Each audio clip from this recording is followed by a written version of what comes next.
To Central Africa now, Chad's government has said it will hold a national dialogue starting August 20. This is meant to serve as a precursor to elections promised by interim President Mahamat Idris Deby when he seized power following his father's death last year. Initially, the Transitional Military Council had said it would oversee an 18-month transition to democratic rule, but it has shown little sign of organizing elections as that deadline nears. Deby has presented the national dialogue as a first step towards planning a vote. It would, in theory, include armed groups, but the conditions for their participation have not yet been agreed on. Joining us on the news to discuss this development is Remadji Hoinathy, a senior researcher, Institute for Security Studies, Regional Office for West Africa, the Sahel, and the Lake Chad Basin. Thank you very much for joining us on the news. Thank you. What issues do you expect to be up for discussion, and what do we know about the planned national dialogue proposed by President Deby? Okay, what we know is that it's about first the date of that dialogue. As announced yesterday by the government, the dialogue is to be held on the 20th of August. And since the beginning of the transition, the dialogue have been expected as a very important opportunity for Chadians to discuss the future of their country. So I think that all the key issues like the form of the state and therefore the constitution, the place of the army, peace with rebel movements, the organization of the upcoming elections, among others, are the main subject.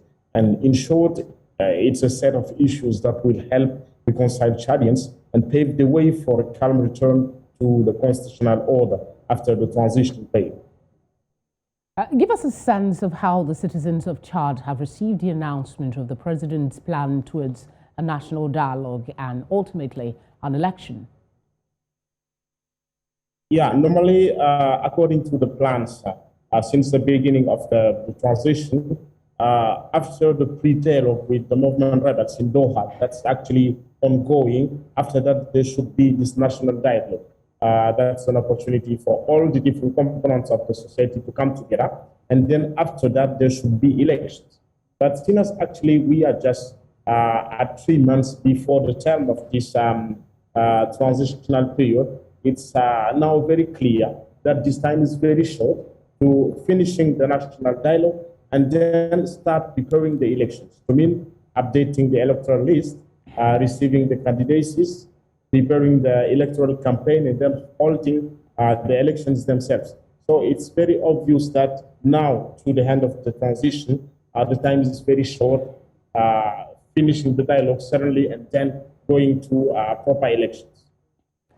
So we have seen scenarios in the past where leaders who seize power in Africa promise that they will hand over to popular demand, hand over to democratic government, but they end up, wasting time using several means. Some don't even get to hold the election.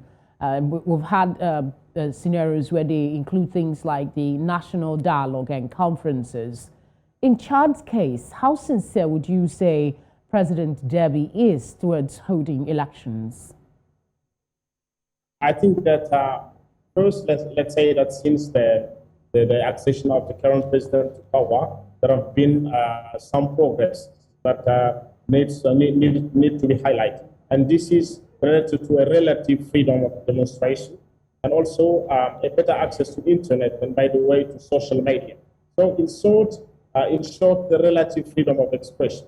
But apart from that, the general situation of the country just show that those actually very, very meager, given the very poor socioeconomic situation actually in the country, but also the repeated intercommunity conflict and other insecurity issues.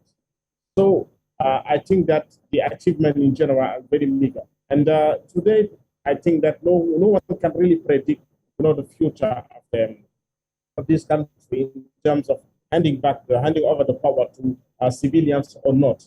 What we see is that the people of Chad at the beginning of this transition have been very eager and seeing a kind of alternative coming. But through the time, actually the fears of seeing the Derby system perpetuated are, to my opinion, greater than the hopes of seeing an open democracy established in the country after the transition. Mr. Hoinathy, thank you very much for speaking with us. You're welcome.